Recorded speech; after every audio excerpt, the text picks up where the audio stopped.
नमस्कार दोस्तों, स्वागत है आपका बिहार समाचार में। तो चलिए बिहार की 10 प्रमुख बड़ी खबरों को जानते हैं। तो खबरों की ओर आगे बढ़ने से पहले एक नजर हेडलाइंस पर। बिहार में स्कूल खोलने को लेकर बड़ी खबर, शिक्षकों को आदेश जारी।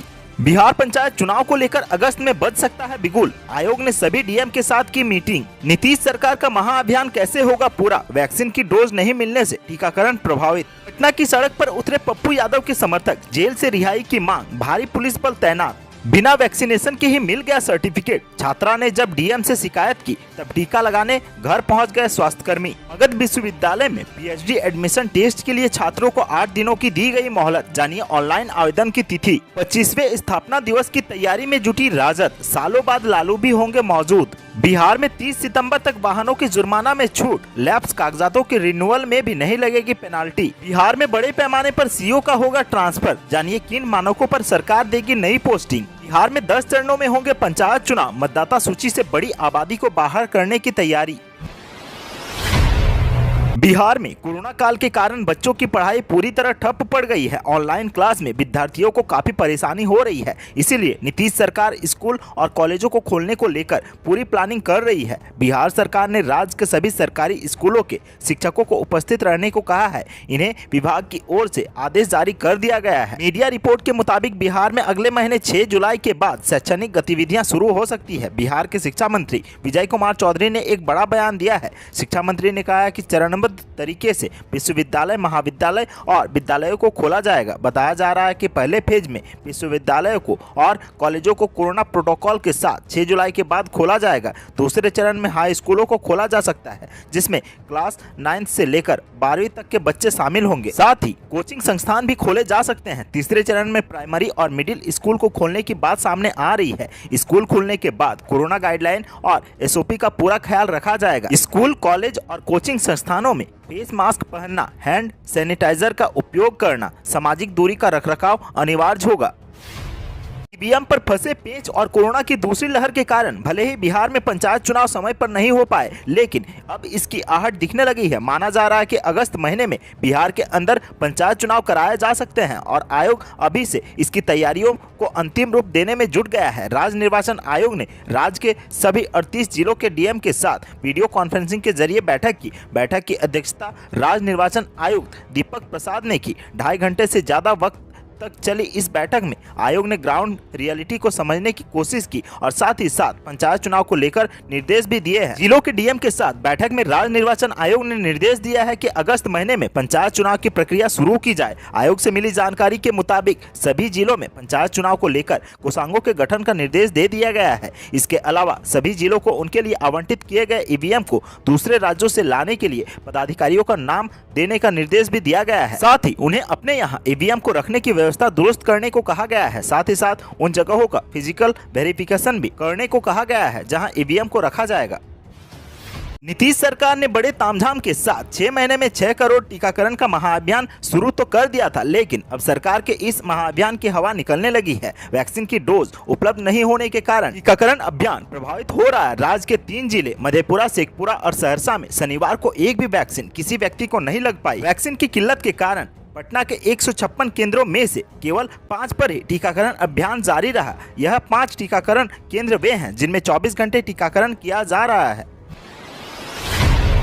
जी हां, बीते रविवार को जन अधिकार पार्टी के राष्ट्रीय अध्यक्ष पप्पू यादव की रिहाई के लिए अब नेता और कार्यकर्ता सड़क पर उतर गए हैं। जाप ने पप्पू यादव की रिहाई के लिए अब करो या मरो का नारा देते हुए जेल भरो अभियान का ऐलान किया है। बीते रविवार को पटना में पप्पू समर्थकों का बड़ा जमावड़ा देखने को मिला। इसके लिए पार्टी के नेताओं और कार्यकर्ताओं से अपील की गई थी कि वह पटना के कोतवाली थाने पहुंचे। जन अधिकार पार्टी ने राज्य भर से कार्यकर्ताओं को कोतवाली थाने पहुंचने का आह्वान किया था, जिसके कारण पटना में सैकड़ों की तादाद में पप्पू समर्थक कोतवाली और उसके आसपास पहुंचे। इस प्रदर्शन को देखते हुए पुलिस बल की भारी तैनाती की गई थी। आपको बता दें कि जाप सुप्रीमो और पूर्व सांसद पप्पू यादव 32 साल पुराने अपहरण के एक मामले में इन दिनों जेल की हवा खा रहे हैं। हालांकि पप्पू बीमार होने के कारण दरभंगा के डीएमसीएच में अपना इलाज करवा रहे हैं। कोरोना की दूसरी लहर के बीच पप्पू ने जरूरतमंदों की खूब मदद की थी। सरकार की लगातार आलोचना भी कर रहे थे। ऐसे में उनकी गिरफ्तारी पटना के बुद्धा कॉलोनी स्थित आवास से की गई थी। बाद में मधेपुरा पुलिस उन्हें अपने साथ ले गई थी। पप्पू यादव को निचली अदालत से जमानत की राहत नहीं मिली और अब पटना हाईकोर्ट में उन्हें जमानत याचिका पर सुनवाई का इंतजार है। सुपौल के त्रिवेणीगंज अनुमंडलीय अस्पताल अक्सर अपने कारनामों को लेकर चर्चा में रहा है। इस बार कर्मचारियों की लापरवाही के कारण यह सुर्खियों में है। दरअसल कोरोना की वैक्सीन लिए बगैर ही एक छात्रा को सर्टिफिकेट जारी कर दिया गया। 18 वर्षीय छात्रा स्वीटी प्रिया ने वैक्सीन के लिए ऑनलाइन बुकिंग कराई थी, जिसके बाद शनिवार को करीब 1 बजे का समय दिया गया था। त्रिवेणीगंज अनुमंडलीय अस्पताल द्वारा मध्य विद्यालय लालपट्टी स्थित कोविड वैक्सीनेशन सेंटर में वैक्सीन लगाया जाने का मैसेज प्राप्त हुआ। जब छात्रा स्वीटी प्रिया टीका लगवाने के लिए निर्धारित समय पर मध्य विद्यालय लालपट्टी पहुंची तो वैक्सीनेशन सेंटर ही बंद मिला। जिसके बाद जब छात्रा अपने परिजन के साथ त्रिवेणीगंज अनुमंडलीय अस्पताल पहुंचे और वैक्सीनेशन सेंटर बंद होने का कारण जानना चाहिए तो अस्पताल में मौजूद किसी भी कर्मचारियों ने इसका उचित जवाब नहीं दिया। थक हार कर छात्रा ने इसकी जानकारी अस्पताल के उपाधीक्षक को देनी चाहिए, लेकिन उन्होंने भी मोबाइल पर रिस्पॉन्स नहीं दिया। तब तक बिना वैक्सीन लिए ही छात्रा को कोविड वैक्सीनेशन सर्टिफिकेट जारी कर दिया गया। वैक्सीनेशन सर्टिफिकेट जारी होने के बाद छात्रा इस बात को लेकर हैरान रह गई कि बिना टीका लगाए ही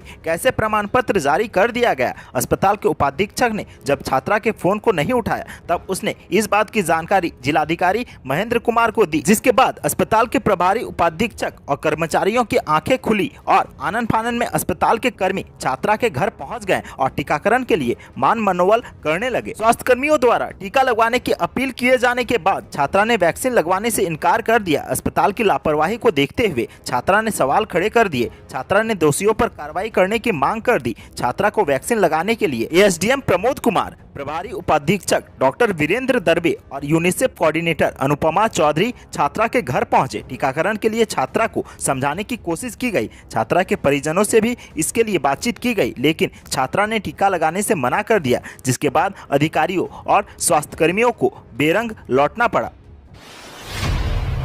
मगध विश्वविद्यालय प्रशासन ने पीएचडी करने वाले छात्र छात्राओं को बड़ी राहत दी है। विश्वविद्यालय ने इन छात्रों को एक बार फिर से मौका दिया है। इसके लिए पीएचडी एडमिशन टेस्ट के लिए आवेदन करने के लिए 8 दिनों का समय सीमा भी तय किया गया है, यानी आवेदन की तिथि अब आगे बढ़ा दी गई है। कई छात्रों ने यूनिवर्सिटी से विशेष आग्रह किया था, जिसे ध्यान में रखते हुए इस पर बड़ा फैसला लिया गया है। एएमयू के डीएसडब्ल्यू प्रोफेसर आरपीएस चौहान ने बताया कि पीएचडी के लिए अप्रैल में ही आवेदन जमा करने की समयावधि समाप्त हो चुकी थी। इससे पहले कि आवेदन तिथि को विस्तारित करने पर विचार हो पाता, कोविड-19 को लेकर विश्वविद्यालय में गर्मी की छुट्टी सहित लॉकडाउन के कारण आवेदन जमा करने की प्रक्रिया बंद कर दी गई थी। लेकिन कई छात्रों के आग्रह पर कुलपति प्रोफेसर राजेंद्र प्रसाद ने स्वीकृति प्रदान की और पीएचडी के लिए आवेदन करने से वंचित छात्रों को एक बार फिर से अवसर दिया है।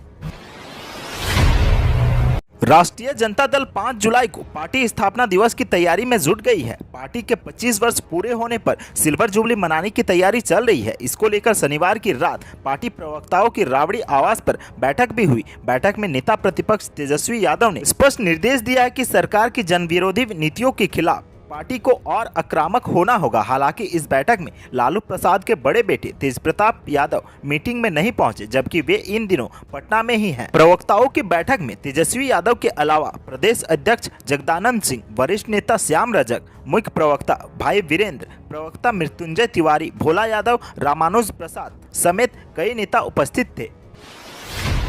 आगामी 30 सितंबर तक लैप्स वाहनों के कागजात पर जुर्माना नहीं देना होगा और न ही इसके रिन्यूअल में कोई पेनाल्टी राशि लगेगी। 1 फरवरी 2020 से लैप्स हुए सभी वाहन कागजात और सर्टिफिकेट पर यह लागू होगा। पहले जुर्माना से छूट की यह अवधि 30 जून तक ही थी, जिसे परिवहन विभाग ने 3 महीने के लिए और आगे बढ़ा दिया है। इससे उन लोगों को बड़ी राहत मिली है जो अपने लैप्स कागजातों के रिन्यूअल नहीं होने को लेकर परेशान थे। ऐसे वाहन चालक जिनके डीएल पिछले दिनों लैप्स कर गए या जिनके वाहन के आरसी की अवधि समाप्त हो गई, कोरोना संक्रमण की आशंका के कारण इनके रिन्यूअल के लिए अभी डीटीओ कार्यालय में जाने से डर रहे हैं। वहीं 30 जून बीत जाने के बाद रिन्यूअल करवाने पर हेवी पेनाल्टी लगने और नहीं करवाने पर ट्रैफिक पुलिस के द्वारा पकड़े जाने और भारी जुर्माना का भय भी उन्हें सता रहा है। उन्हें अब 30 सितंबर तक न तो उनके वाहन कागजात के लैप्स होने के एवज में ट्रैफिक पुलिस द्वारा जुर्माना लिया जा सकता है और न ही वाहन कागजातों का रिन्यूअल करवाने में कोई पेनाल्टी देनी पड़ेगी। राजस्व एवं भूमि सुधार विभाग में बड़े पैमाने पर तबादले की कवायद शुरू हो गई है। 3 साल से एक ही जगह पर जमे अंचल पदाधिकारी, राजस्व पदाधिकारी और राजस्व कर्मियों की कुंडली तैयार की जा रही है। इस बार तबादलों में महिलाओं की संख्या, अधिकारियों की रैंकिंग पर फोकस रहेगा। राजस्व एवं भूमि सुधार विभाग के मंत्री रामसूरत कुमार ने परफॉर्मेंस के आधार पर पोस्टिंग की घोषणा की थी। राज्य मुख्यालय द्वारा जारी मासिक रैंकिंग में 25% से अधिक अंक लाने वालों को ही अंचलों में पदस्थापन किया जाएगा। सबसे बेहतर काम करने वाले पदाधिकारियों को उनकी पसंद की जगह तैनाती की सौगात देने जा रही है।